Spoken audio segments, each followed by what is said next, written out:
Salut les geeks, on se retrouve aujourd'hui pour une nouvelle petite vidéo, quelque chose de nouveau qu'on n'a encore jamais fait et qu'on fera sûrement régulièrement pour les grosses sorties de films. C'est que on a été voir mardi soir le dernier Star Wars, le dernier Jedi. Et donc je vais vous donner mon avis, mon ressenti sur ce film. Voilà. La vidéo se passera en 3 parties. La première partie, c'est que je vais me présenter, vous expliquer un peu mon vécu avec Star Wars pour que vous compreniez un petit peu qu'est-ce qui me permet de m'exprimer sur cette saga. En deuxième partie, je ferai un avis global sur mon ressenti sur le film, mais dans sa globalité, sans spoiler. Et après, je fais une troisième partie, un peu plus sur du spoil, où là, je vais un peu plus parler de certaines scènes en particulier, certaines choses qui m'ont plu, déplu. Et donc voilà, donc si vous n'avez pas vu le film, la troisième partie, je le dirai à un moment donné, la troisième partie, il ne faudra pas la regarder. Donc je vais commencer par me présenter. Moi, je suis Sébastien, de la boutique Geekies à Limoges. Et donc mon vécu avec Star Wars, j'ai commencé Star Wars à l'âge de 3 ans. Le premier film que j'ai vu, c'est Le Retour du Jedi. Après, j'ai enchaîné, parce qu'à l'époque, j'ai pas pu aller les voir au cinéma, donc on les a regardés à la télé, mais avec la première trilogie. Ensuite, au moment où ils ont remasterisé la première trilogie, donc à la fin des années 90, j'ai eu l'occasion de les voir au cinéma, donc je les ai vus au cinéma en remasterisé. Puis après, j'ai été voir la prélogie au cinéma, à chaque fois en avant-première, et j'y suis souvent retourné une deuxième fois, donc j'ai souvent vu les épisodes plusieurs fois au cinéma, puis après beaucoup en DVD à la maison. Et donc enfin, cette nouvelle trilogie avec l'épisode 7, 8 et les spin-offs, à savoir pour l'instant Rogue One qui est sorti, pareil que j'ai eu l'occasion de voir au cinéma, puis après par la suite à la maison, au calme, pour avoir un peu plus de recul. Je suis un gros gamer, donc j'ai eu l'occasion de faire pas mal de jeux sur l'univers de Star Wars, étant donné que je suis fan de la saga. Par contre, je suis pas lecteur des comics Star Wars, ni amateur forcément des dessins animés type Clone Wars et Star Wars Rebels. C'est des choses que j'ai pas encore eu l'occasion de voir. Voilà, donc ça c'est histoire que vous voyez un peu dans la globalité ce que je connais de l'univers quand même. Voilà, que je suis pas un petit lambda qui n'a jamais vu Star Wars de sa vie, quoi. Donc mon ressenti global sur le film. Personnellement, et mon avis n'engage que moi, contrairement à beaucoup de monde, moi j'ai un ressenti plutôt bon sur le film.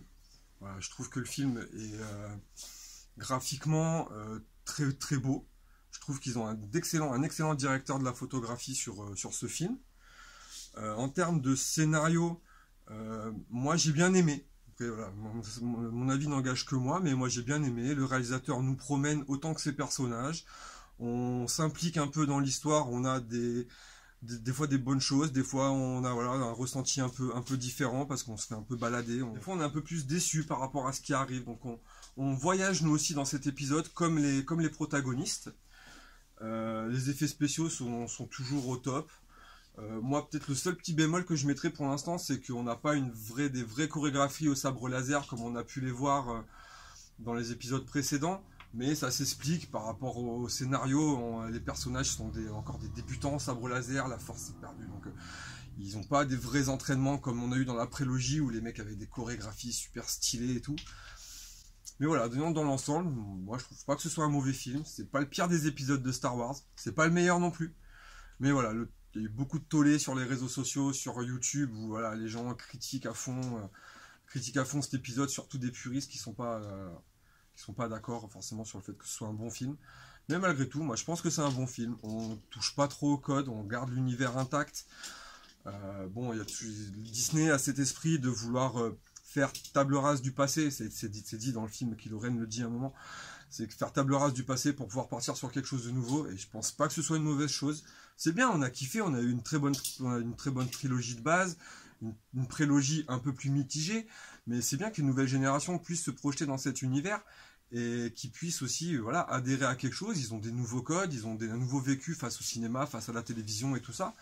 Donc voilà, c'est bien qu'on essaie de casser un petit peu les codes du cinéma américain classique et de présenter des choses nouvelles. Donc voilà, donc c'est mon ressenti dans la globalité de ce film. Que dire d'autre? Si, les thèmes musicaux. Les thèmes musicaux sont juste magnifiques. Il y a des moments qui reviennent, il y a des petits clins d'œil avec les musiques des anciens qui reviennent à des moments. Franchement, voilà, c'est pas un mauvais épisode. C'est pas le meilleur Star Wars, mais c'est loin d'être le plus nul. Et j'attends avec impatience l'épisode 9 qui sortira dans 2 ans pour avoir la conclusion de cette troisième trilogie et avoir vraiment toutes les pièces dans les mains pour pouvoir reconstituer le puzzle et vraiment pouvoir m'exprimer sur est-ce que c'est la trilogie, comment elle se place par rapport à la première, par rapport à la prélogie.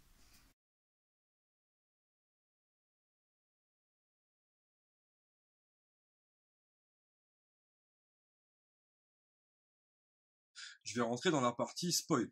Donc si vous n'avez pas vu Star Wars, ce qui est rare si vous regardez cette vidéo, en principe, c'est que vous avez dû le voir parce que ça fait un petit moment qu'il est sorti maintenant. Donc je vais rentrer un peu plus en détail. Donc le film débute sur une scène d'introduction que moi je trouve géniale, avec une bataille spatiale, voilà, un destroyer du Premier Ordre qui vient pour détruire la base des rebelles. Et je trouve cette scène géniale. Voilà, il y a des choses qui sont traitées pour une fois dans Star Wars qui ne le sont pas. Moi, j'aime beaucoup le fait qu'on mette l'accent sur les morts au combat. Voilà, parce que dans Star Wars, on a l'habitude que voilà, il y a des mecs qui meurent dans des vaisseaux spatiaux et c'est pas forcément bien traité. C'est une traînée de poudre, c'est pas grave, ils sont morts. Là, voilà, il y a des pertes humaines qui sont importantes pour les rebelles et voilà, on en parle et ça touche les personnages. C'est important c'est grave pour eux qu'il y ait des gens qui meurent et c'est bien démontré, je trouve, dans le film. Après. Bon, il y a une petite scène what the fuck, il y a pas mal de gens qui ont réagi là-dessus. Moi aussi, ça m'a fait réagir pendant quelques secondes, mais le film me l'a fait oublier par la suite. C'est la phase où Leia est projetée dans l'espace et où, voilà, à la Interstellar ou à la Star-Lord dans les Gardiens de la Galaxie, elle va jouer de la force pour retourner dans le vaisseau et du coup ne va pas mourir. Ça m'a un petit peu choqué personnellement, je pense que je ne suis pas le seul. Surtout voilà, sachant que Carrie Fisher est décédée, je pensais qu'ils allaient la faire mourir à ce moment-là de l'histoire, ça aurait voilà, expliqué la mort du personnage ainsi que la mort de l'actrice, et ça aurait collé. Ça m'a un petit peu choqué. Après voilà, elle se retrouve quand même un petit moment dans le coma après, donc c'est quelque chose qui l'a quand même, son passage spatial dans le vide intersidéral l'a quand même atteinte. C'est pas quelque chose, voilà, c'est pas un super héros qui ressort, c'est pas Superman quoi. Mais voilà, le petit passage est un petit peu perturbant quand même. Voilà, Leia on sait qu'elle a la force, mais on l'a jamais vu l'utiliser, elle a jamais été entraînée à ça. Et là, voilà, elle arrive à se ramener par le biais de la force dans le vaisseau pour survivre. C'est un petit peu gros. Après, tout le passage, c'est pareil, il y a pas mal de gens qui ont réagi au passage sur la ville Casino.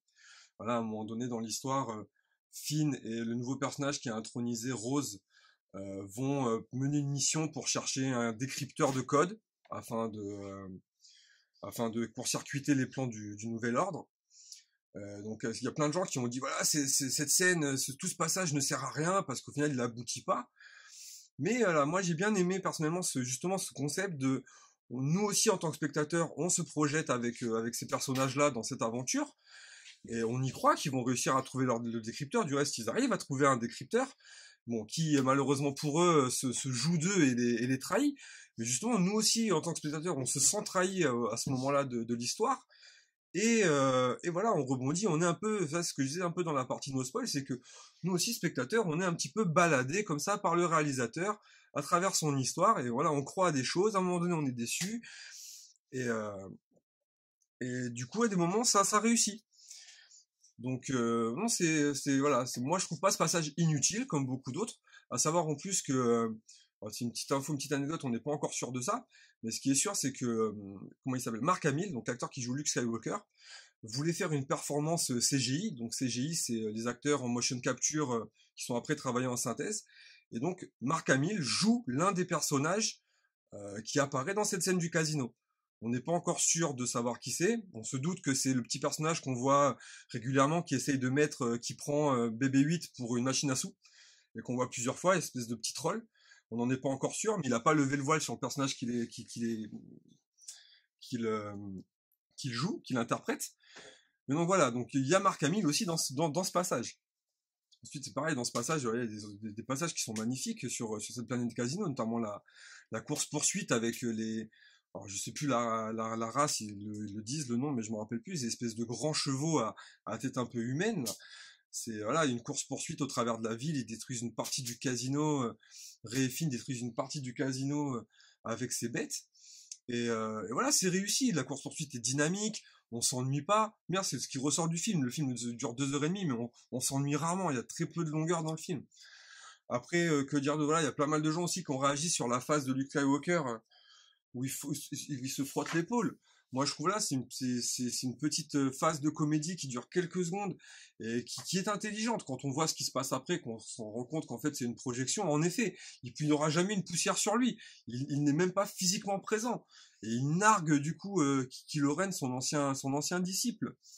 J'aime beaucoup aussi justement ce traitement qu'il y a de l'histoire de Luke et de Kylo. On apprend voilà qu'en fait Luke a créé enfin a développé en fait le côté obscur qui est en Kylo. Il a eu peur de ce qu'il a vu en lui et le moment d'hésitation qu'il a eu quand il a voulu le tuer et que Kylo s'est réveillé et du coup a déclenché a révélé encore ce côté obscur de Kylo Ren et c'est ce qui a fait ce qu'il est devenu. Donc du coup Luke est le créateur de Kylo Ren entre guillemets. À ce moment-là, il est encore Ben Solo quand il n'est pas encore devenu Kylo Ren quand il se fait entraîner par Luke au Temple Jedi. Euh, que dire d'autre? Moi, je trouve voilà les porcs qui ont se doute ont été créés à terme à but de marketing. Voilà, c'est pas un personnage dérangeant. Il apparaît à quelques moments. Il y a des petites scènes cocasses, notamment avec Chewbacca. Mais moi, c'est pas quelque chose qui m'a dérangé outre mesure.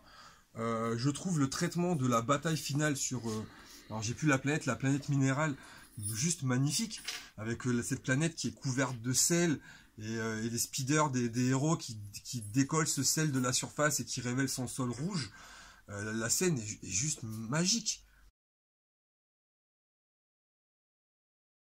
En fait, dans la scène où Mark Hamill en fait, est en train de marcher là, justement sur la planète, Ouais. les gens les plus attentifs ont fait gaffe et que sous ses pieds, il n'y avait pas les traces rouges, comme on a pu voir tout le temps. Ce qui fait que certains se sont dit, c'est pas lui, c'est une projection. Ah, j'ai pas fait attention à moi, ça, tu vois. C'est bien de me faire remarquer.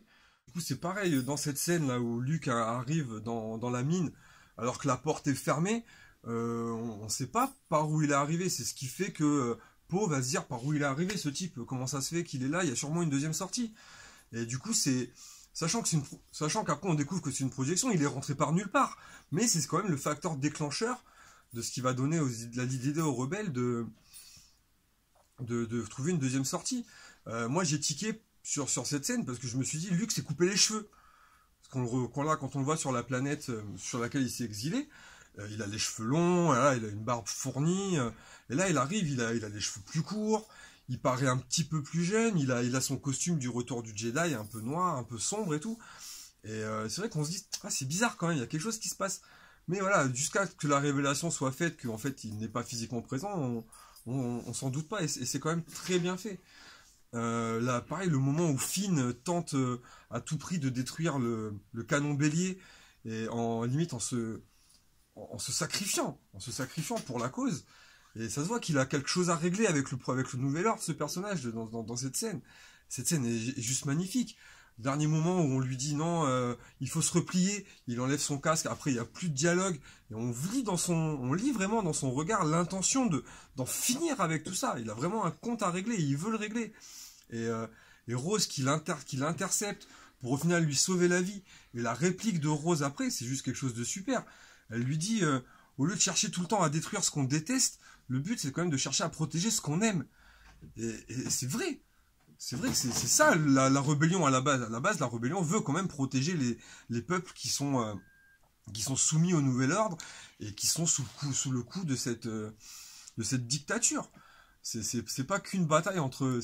Voilà, Star Wars ne reste qu'une bataille entre le bien et le mal, mais il faut pas que les héros du bien se mettent à devenir des héros du mal. Voilà, il faut quand même qu'ils sont là pour sauver les gens. Ils sont pas là pour détruire quelque chose. Et c'est d'où l'intervention de Rose à ce moment-là. Le Faucon Millenium intervient et c'est Chewie qui pilote et Rey qui tire. Quelque chose qui est vachement plus logique par rapport à l'épisode 7 où Rey devenait pilote de Faucon Millenium et se débrouillait alors qu'on ne connaît pas du tout son passé de pilote. Et là, ils arrivent à un moment donné dans une caverne qui est pleine de cristaux, qui est rouge, et le vaisseau se percute, se cogne dans ces cristaux. Et cette scène est juste magnifique. Tenir tout le traitement, tout le passage sur cette planète, la bataille finale, le traitement des images est juste sublime. Après, que dire d'autre? Voilà, y a plein de choses qui ont fait tiquer les gens, notamment à un moment donné. Moi, j'ai trouvé un trait d'humour très intelligent et quelque chose d'esthétique, de très malin, où on a l'impression de voir un vaisseau spatial avec de la vapeur, enfin de la fumée qui sort de ces réacteurs qui va se poser, et en fait quand le plan s'éloigne on se rend compte que c'est un fer à repasser qui repasse les chemises des commandants du premier ordre. Voilà, moi je trouve que c'est quelque chose de très malin de faire le parallèle entre cet objet et un vaisseau spatial, parce qu'on s'y méprend, c'est à s'y méprendre au départ qu'on croirait que c'est un vaisseau. Et voilà, j'aime bien J'aime bien cet aspect qu'a eu le réalisateur d'essayer de vouloir de casser les codes du film de science-fiction américain classique, où voilà, les héros arrivent, c'est tout cuit, on est sûr qu'ils vont gagner. Déjà, on n'en est pas sûr pendant tout le long du film, parce qu'à chaque fois qu'il y a quelque chose qui est tenté, ça échoue. Donc on ne sait pas vraiment si les héros vont réussir leur affaire et à gagner. Mais voilà, moi je trouve que le film est super bien traité. Y a pareil, bon, je reviens un petit peu en arrière dans le film, mais c'est pareil, notamment le moment où Snoke est tué. Alors franchement, si quelqu'un le savait, s'en doutait avant, qu'il me le dise en commentaire. Parce que franchement, à part le moment où on voit Kylo Ren qui bouge sa main en même temps que sa deuxième main avec son sabre pour modifier sa position, voilà, on peut pas s'en douter, c'est pas possible. Du reste, pendant quelques secondes, moi je me suis dit personnellement, qu'est-ce qu'ils vont faire? Qui va devenir le méchant? Snoke était le méchant emblématique remplaçant de l'empereur Palpatine, mais une fois qu'il est mort, pendant quelques secondes, on me dit, mais qui va être le grand méchant? Au final, on se rend compte que Kylo Ren n'est pas devenu gentil et a envie de faire table rase du passé, comme il le dit, et de créer son nouvel ordre à son image. Et donc on se rend compte que ce sera lui sûrement le méchant emblématique de l'épisode 9. Mais c'est vrai que pendant quelques secondes, j'ai eu un moment de flottement. C'est pareil, la bataille avec les gardes prétoriens qui s'ensuit avec Rey et Kylo est très imaginative et très bien filmée. Ce fait de jouer, c'est quelque chose qui n'avait jamais été fait, mais ce fait de jouer avec l'allumage du sabre, quand Rey lance son sabre à Kylo Ren, qu'il l'attrape et qu'il l'allume pour tuer le garde prétorien qu'il a dans le dos, c'est quelque chose qui n'avait jamais été fait. Les mecs jouent du sabre, mais ils ne jouent jamais sur le fait que juste en l'allumant, on peut tuer son adversaire. Et c'est vachement intelligent, je trouve. Donc voilà, après, bon, je pourrais en parler pendant des heures et des heures, mais bon, on va pas faire une vidéo qui dure trop longtemps non plus, je pense qu'on est pas mal. Donc si vous avez des remarques, si vous êtes d'accord avec moi, si vous n'êtes pas d'accord, voilà, et vous pourrez réagir dans les commentaires. Donc voilà, et puis n'hésitez pas à passer faire un coucou sur la page Facebook Geekies. Et comme je vous l'ai dit au début, je referai sûrement une vidéo de critique au moment de la sortie, sûrement de Black Panther au mois de février, puis au mois d'avril ou au mois de mai quand sortira Infinity War, et ainsi de suite comme ça sur les gros blockbusters de Marvel, de DC, de Star Wars et autres qu'on va pouvoir avoir au long de l'année 2018, sachant que l'année 2018 est très chargée en pop culture. Je ferai aussi sûrement des petites vidéos en réaction à des sorties de jeux vidéo, à des diffusions de séries sur Netflix ou à la télévision classique. Donc voilà, donc si vous avez pareil des idées de films à traiter, vous pouvez les mettre en commentaire. Et puis je crois que j'ai fait à peu près le tour. Je vais vous souhaiter une bonne soirée, que la force soit avec vous et à ciao les geeks!